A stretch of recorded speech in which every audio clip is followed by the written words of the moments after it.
Dive Podcast, straight talk on politics, national security, and America's future. With Robert Johnson and Linda Miller, we cut through the spin, tackle the tough issues, and give you the real story behind today's headlines. Subscribe now and hit the notification bell to stay informed.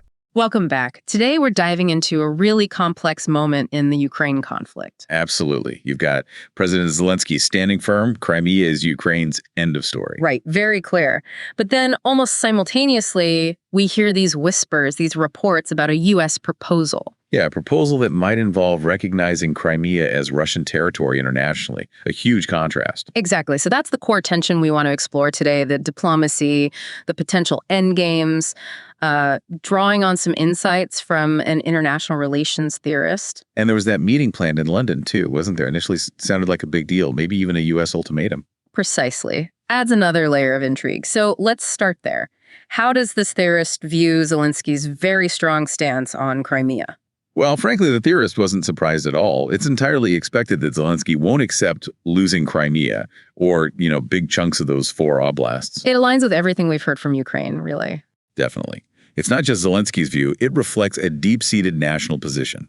Ceding that territory is almost unthinkable politically inside Ukraine. Okay, so given that stance from Ukraine, what's the take on this reported U.S. proposal? Does it even make sense? The theorist thinks it's, strategically a bit puzzling.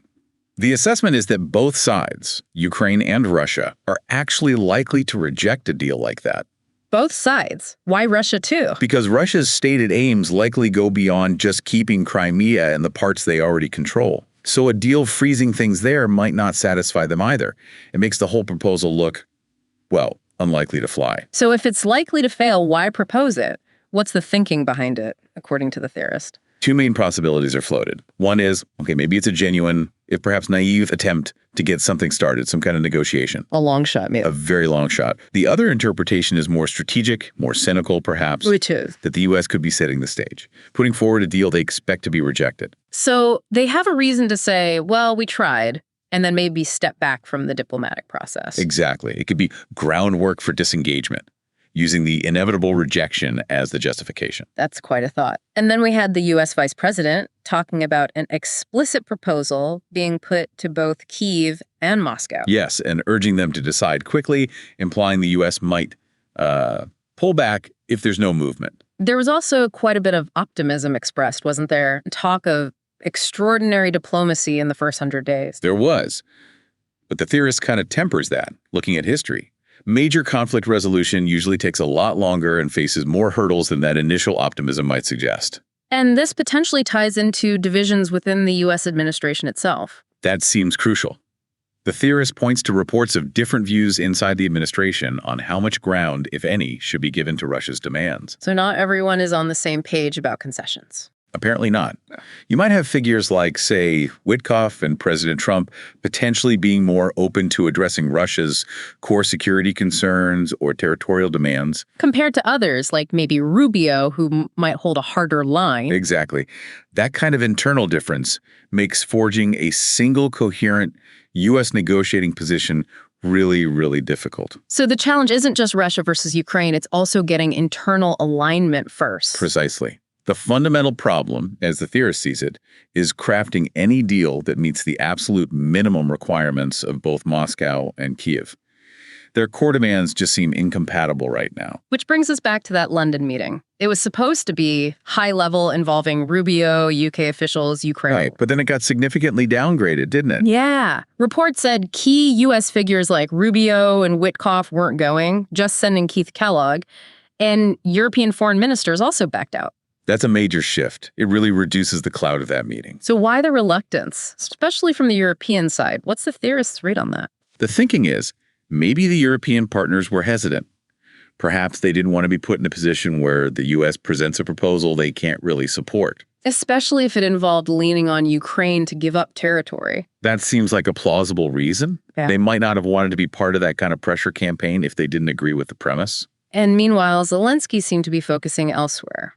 Yes, apparently talking more about a 30-day ceasefire, not these big territorial questions. Which kind of reinforces the idea that the core U.S. proposal wasn't getting traction in Kyiv. It certainly suggests that. A ceasefire discussion kicks the can down the road on the really tough territorial issues, which maybe wasn't what the U.S. initially had in mind for that London meeting.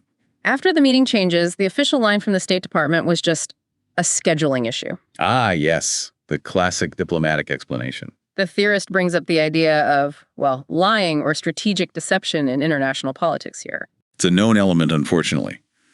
The theorist references the book Why Leaders Lie, suggesting that states often use deception for strategic reasons. So the scheduling issue might be convenient cover. It could be interpreted that way, yes.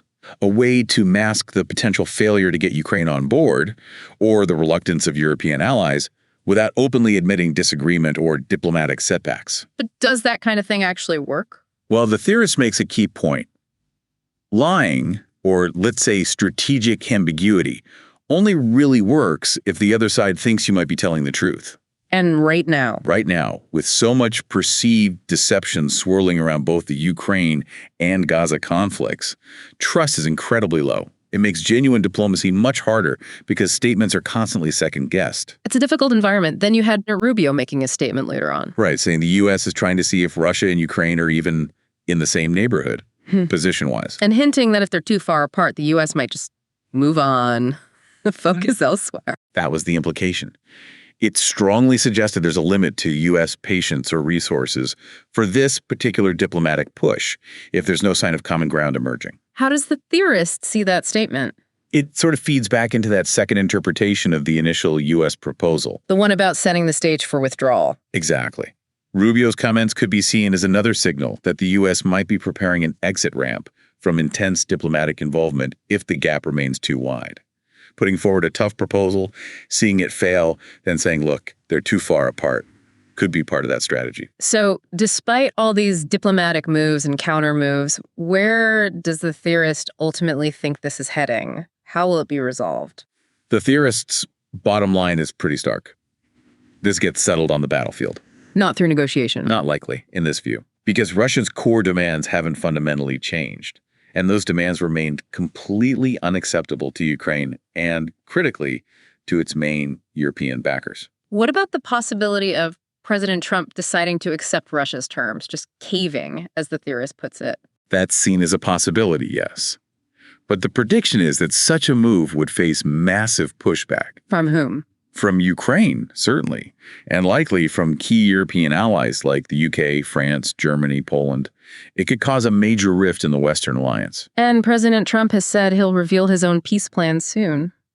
What if Ukraine and Europe reject that? The theorist speculates that if Trump's plan is rejected, he might follow through on hints or threats to cut off U.S. aid weapons, intelligence, the whole package. Which would leave Ukraine in an incredibly vulnerable position. Absolutely. The forecast then becomes very bleak for Ukraine. Without that steady flow of U.S. support, they'd face immense pressure on the battlefield. Russia's strength would likely grow relatively. Yes, while Ukraine's ability to resist diminishes. The theorist paints a picture of a potential collapse of Ukrainian lines, eventually forcing Kyiv to seek a settlement, but this time largely on Russia's terms. A grim outlook. Let's shift to Russia's perspective now. We've had statements from President Putin about their defense industry. Very significant statements. Putin highlighted the expansion and modernization, yes, but also emphasized how the lessons learned from the special military operation are being studied globally. So positioning Russia as having gained valuable modern combat experience. Exactly. And implicitly, that its military methods and technology are proving effective and influential. And did his speech give any hint of wanting a diplomatic solution soon? Not at all. Zero indication. The entire focus was on building military strength, adapting, improving, preparing for continued, possibly prolonged conflict. Which contrasts sharply with the desire for a settlement we hear from some quarters in the West. It does. You have this dynamic where many in Europe, obviously Ukraine, and reportedly large parts of the U.S. security establishment want to keep supporting Ukraine to resist. While President Trump and perhaps Witkoff seem more focused on ending the U.S. involvement, finding a deal quickly. That appears to be the tension. And beneath that, there are real disagreements in the West about whether Ukraine can actually prevail in the long run, even with support. Putin also spoke about adapting weapons, updating training, revising manuals. Yeah, all signals pointing towards a military fully mobilized for war, learning lessons, and intending to maintain and increase its advantages. It's not the language of someone expecting peace talks tomorrow. So how does the theorist assess the current state of Russia's military compared to, say, NATO? Well, one key factor mentioned is the uncertainty around NATO's future cohesion and leadership, especially if the U.S. role diminishes. Can European NATO members coordinate effectively on their own? That's a big question. And Russia's specific capabilities. The theorist points to assessments, like General Cavoli's testimony, suggesting the Russian army has actually grown significantly larger since 2022. Larger, despite losses. Larger in manpower, yes. And crucially, gaining substantial combat experience, improving training, and fielding increasingly sophisticated weapons.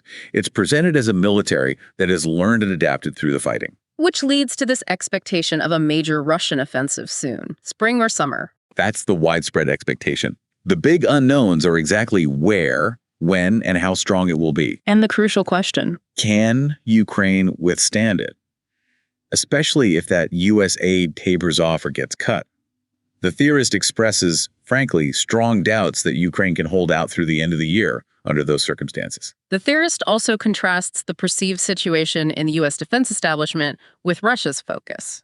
Yeah, suggesting there's a sense of maybe chaos or internal challenges within the DoD compared to what looks like a more coherent Russian focus on military improvement for this specific war. There's a broader critique there, too, isn't there, about the U.S. national security establishment generally? Yes, a fairly sharp critique.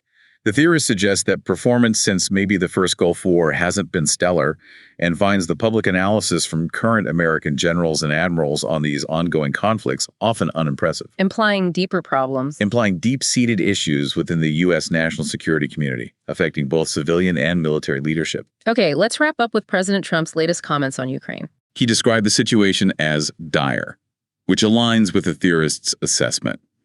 He stressed wanting to save lives and implied Zelensky's current position is just prolonging the war.